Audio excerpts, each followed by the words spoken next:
You're listening to Ecomonics, a Debutify podcast, your resource for one-of-a-kind insights into the world of e-commerce and business in the modern age. This is Joseph. I'll be presenting a wealth of industry knowledge from interviews with successful business people and our own state-of-the-art research. Your time is valuable, so let's go.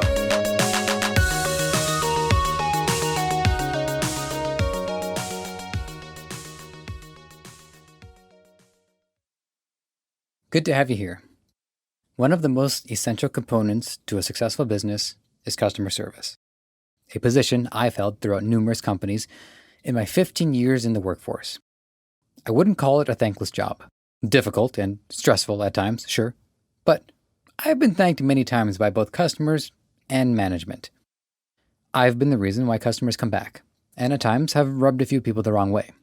We all make mistakes. But what's worse is to not learn anything from them. I have two goals with today's episode. I want to give you a broad scope of what customer service is like in our current landscape, and I also want to tell you about my experiences which shape how I think the job should be handled. Although the market evolves, the need to put customers' minds at ease and solve their problems remains. How we handle it is what changes. I was a referee at an indoor arena, grocery clerk, sales and service for 4 separate watch-related companies, one of which was conducted online, a home decor and furniture outlet, a costume shop, which for reasons that will become increasingly obvious the more you get to know me, is one of my favorites. I also freelanced for the last 6 years, which I suppose counts as customer service if you treat your clients like customers. I tend not to see it that way. Clients to me are a much more personal relationship, and acquaintances tend to form in ways that both sides can enjoy. The only job where I didn't have to provide any consumer satisfaction was background acting.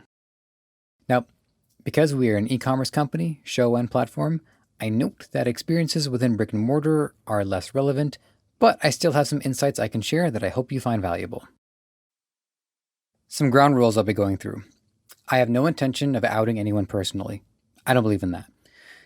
Normally, I have no issue breaking up businesses by name because they are publicly traded companies, and from the perspective of a customer, I consider it a sacred duty to be vocal about my experience. But when it comes to my experience as an employee, I would rather not. Much of my experience is characterized by my own point of view, and I don't want these businesses reflected in a way that's unfair to them, even if I intend to make them look good. Lastly, I speak of customer service, but in several cases that would also include sales, so it's easier for me to refer to myself as an agent. With that out of the way, let's begin. My first experience in customer service was a lemonade stand I tried to run as a kid. Okay, I'm just saying that because it's technically true, but there's nothing valuable there other than listen to your mother when she asks you to put the table away and go eat. My first insight is the customer-company tension equation. There's always going to be a tug of war between expectations of the company and the way we treat the customer, whereas agents are in between these 2 points. A company expects certain competencies and compliances with protocol. These range from having a pulse to fully embodying the spirit of the brand to the point of becoming a character. It's perfectly reasonable to set expectations for your employees, but as individuals, we're the ones that are making the most of a connection with customers, and unless one is lacking any emotionality, we have to gauge the willingness of customers to reciprocate, regardless of what the company needs. Push too hard, and maybe they buy that day, but don't feel so good about it, and you might not see them again. Don't push at all, and they end up unconvinced there's anything special about buying from us over a department store where they can get a discount. As I've said before, the first lesson I learned from one of the top salespeople is that the product sells itself. And I agree with that to this day. I believe the job of a sales agent is to validate the customer's decision and guide their already good decision into a better one. Don't figure out how to make them spend money. Figure out how to secure value. On one side of the tension equation, I refer to my luxury watch job. It was one of the hardest jobs I worked at, but also the one that taught me the most about a good work ethic. We were trained in a way that promoted going above and beyond for customers from the moment they walked through the door, instead of the usual, if you need anything, let us know, They wanted us to say, "Hey, nice outfit," or "Is that coffee for me?" Something like that. They would also do chat-ins, a 5-minute warm-up before a shift starts. In addition to being handed a daily sales goal, these would be miniature interviews where I'd have to remember something about the latest marketing campaign or find a creative solution to a problem they ask. The company also had a policy that your sales would dictate your hours, as opposed to commission. Now, this was the first job I got without any kind of hookups and was compelled to keep, so I obliged. What I couldn't grasp was the level of seriousness I'm supposed to take it. Every customer that would walk in, provided the floor manager was there, which was often, I'd have to gauge on how on I needed to be. If I was too on, the customer might feel like they're not making a genuine connection. They would feel like everything they were saying I was receiving and then just trying to figure out some way to turn that into another product I could offer. If I wasn't on enough, I'd get a talking to by the manager. Now, I walked away from that job feeling like I had honed a lot of skills. So as critical as I am, I have a positive outlook on the company. On the opposite end, when I worked at the costume shop, I was willing to switch on because I enjoyed the product and helping customers meant engaging in the creative process.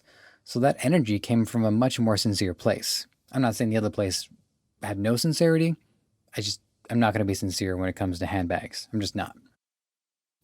Hilariously, my manager wanted me to dial it back because there was so much to do, spending time with customers was counterproductive.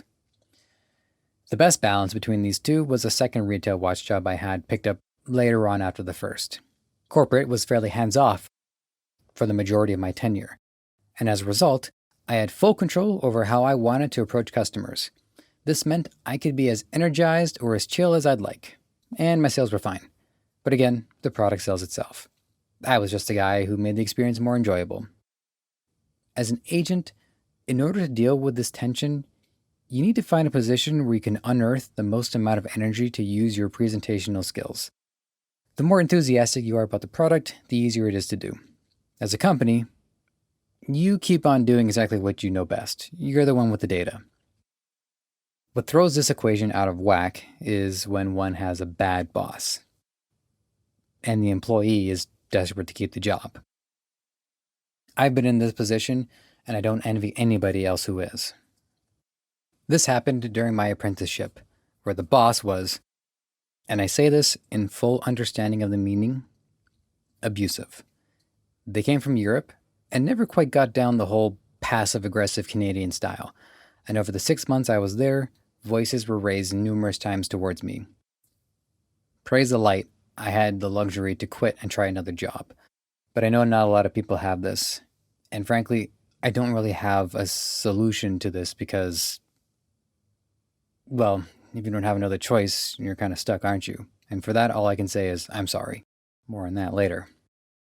People who think negativity or fear are effective motivators are out of their minds. It's good to have a little fear or a little negativity. They're highly potent, but positivity requires energy. And overcoming negativity with positivity is a massive drain on the psyche. So when one is constantly inundated with disrespect and vile, the ability to make correct decisions dissipates, which only leads to more raised voices. Customers would end up seeing the look of panic on my face, and who knows what effect that had on the bottom line. The tension also exists virtually. One of my most recent job positions was a virtual agent.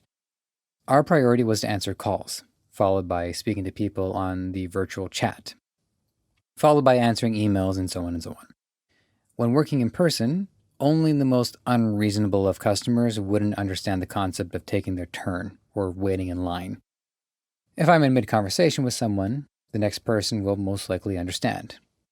Working virtually, this is not something I can rely on. Although I can only have one phone call at a time, I could be managing several chat conversations, all of whom don't realize I could be talking to several other people. Neither customer thinks I'm multitasking, and it would look bad on us if I said I was. On multiple occasions, customers would write "hello" in chat if I didn't respond in under 10 seconds. One of them wrote, "Well, now, as a result of this appalling customer service, I have no confidence in this company." Honestly, though, that one was my fault. Stay off Reddit. My second insight is burnout. At the luxury job, the one where I had to put on a face, again, I walked away having learned the most, but 90% of employees stick around for at most 6 months. I stayed for 2 years and only left to pursue the apprenticeship, which went abysmally. The employee who stuck around the longest was also the most chill person I ever met. Everything seemed to just roll off her. Her sales were pretty good too. Depending on the company, they might actually prefer to cycle through agents. Here's my thought process. On the one hand, you have people who've been there at length and know the product and operation well. But unless they have an innate energy based on their product enthusiasm or are just energetic in general, over time it becomes difficult to engage at the same level as someone on a 3-month probation. Not to mention trying to have a creative approach to each customer who walks through the door. The best way to handle burnout is preventative measures on both the company's and employees' shoulders. For employees, finding a job and holding it can be difficult, so just quitting is far from the advice I'd give. But you should always have in your mind what kind of job you would have the most organic energy to do, and take strides towards that position. And of course, a healthy lifestyle goes a long way. For companies, if burnout is an issue with employees, one method is to lean into this and focus on hiring a steady stream of temporary employees to work 3 to 6 months. If they have to leave for school or to pursue a career prospect, they can move on before burnout sets in. The second method would be to delegate tasks so that the team members can focus on fewer roles, but ones they do well. At my luxury job, I didn't perform better because I had to sell up to a certain goal to secure more hours. In fact, it made me worse at the job. I understand the logic, but it created an element of fear that bubbled underneath the surface, and it made me as an employee feel like I was at odds with the company rather than a team member. It was a lot of luck. I subverted this because I noticed there were a number of tasks that needed doing, such as battery changes, taking out the trash, getting coffees. It got to a point where I could spend a whole shift not needing to sell, but improving the operation for everyone else. While it may end up being inefficient to specifically assign roles to employees when other stuff needs doing, endowing employees with specialties does keep everyone working well within their lanes.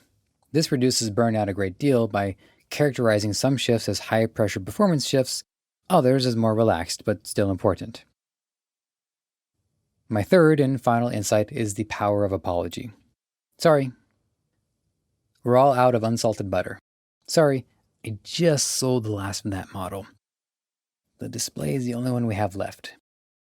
Agents need to say sorry a lot, and many times it's not necessarily our fault. This is taxing mentally for anyone who means what they say. And I've gotten an earful a number of times from customers. Most of them follow up their rant by apologizing to me because they recognize there's not much I can do. Now, my philosophy is that as an employee of the company, if I'm going to take their paycheck, I'm going to take their problems. If someone has that much of an issue with a company where they cannot fathom the decisions the company makes, they can't then accept payment knowing what those issues are.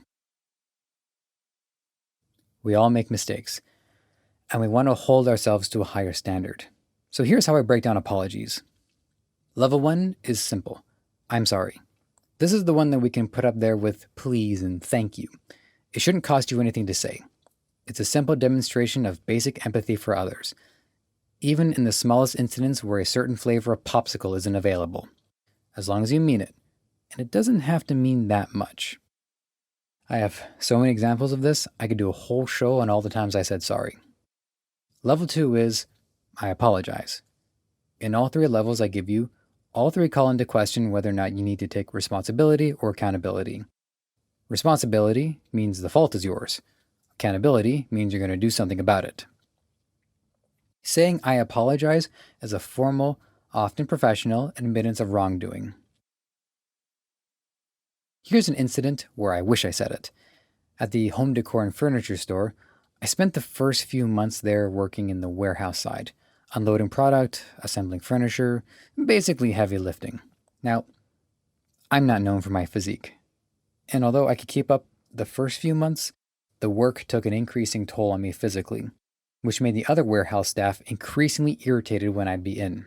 However, my knack for customer service was already fine-tuned by that point, so when it came time for my 3-month review, I and my manager were in agreement I was a poor fit for lifting rugs.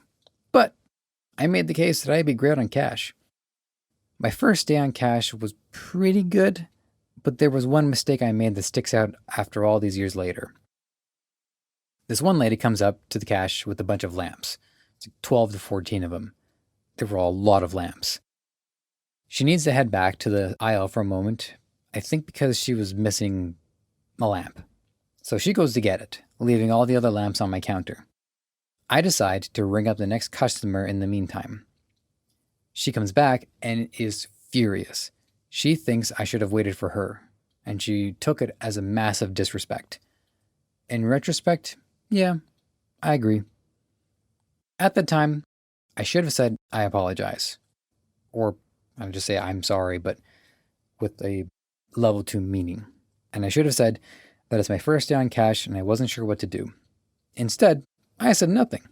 I just kind of froze up. Anyways, level 3 is the most powerful apology in your arsenal. I call it, that will never happen again.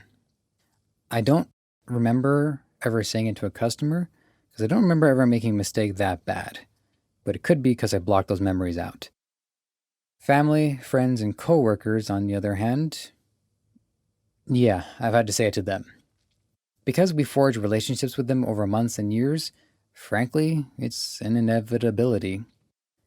That will never happen again represents a pivotal moment in your life where you've come to realize a part of you is simply unacceptable. It is full personal responsibility and accountability. It's a promise to others that your flaws are not a pattern and that you're committed to real, tangible growth.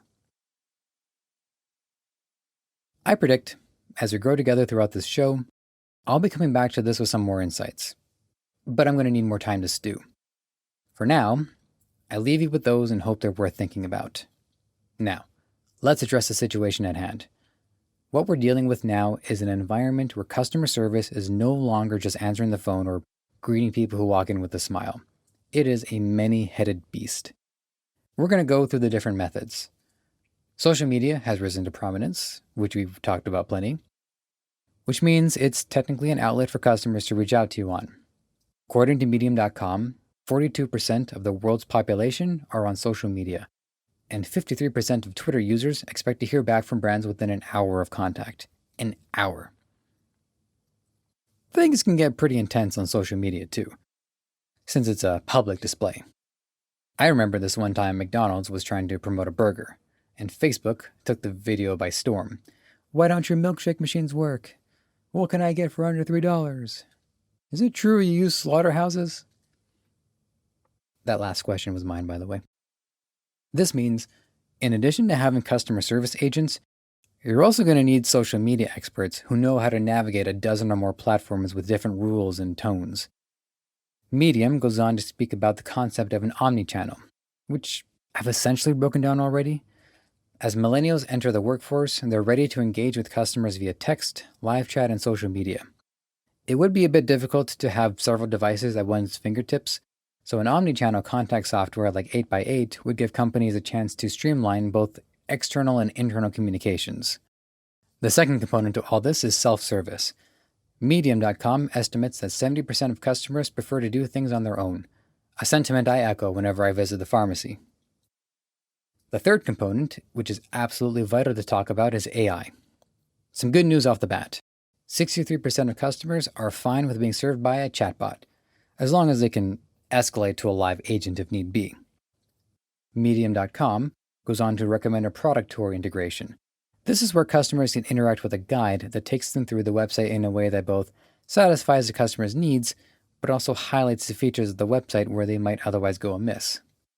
One such program is Helpier.com, which streamlines the customer experience so that they can navigate from page to page swiftly.